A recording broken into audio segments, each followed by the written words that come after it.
L'héritage, maintenant, est au cœur des débats relatifs à l'organisation des grands événements sportifs.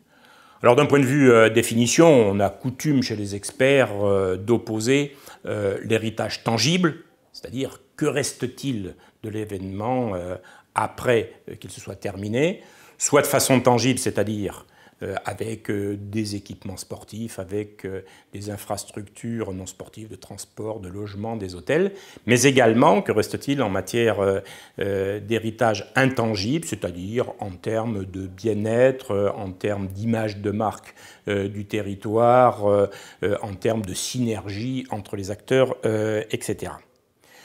Donc, on voit que l'héritage s'est progressivement imposé, parce que les critères traditionnellement adoptés pour décider de la légitimité de l'accueil d'un grand événement sportif ont considérablement évolué. C'est-à-dire que traditionnellement, on prenait le critère de l'impact économique, des retombées économiques pour dire les retombées économiques sont importantes, on organise l'événement.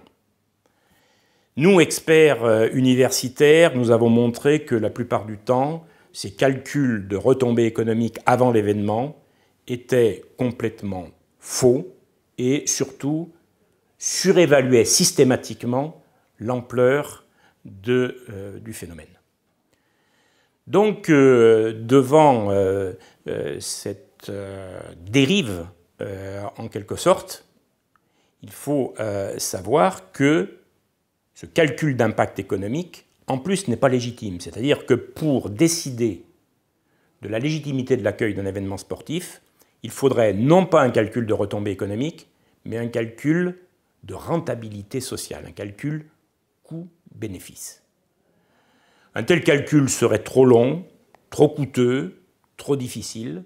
Voilà pourquoi on s'est contenté, pour justifier de l'accueil d'un événement, des retombées économiques.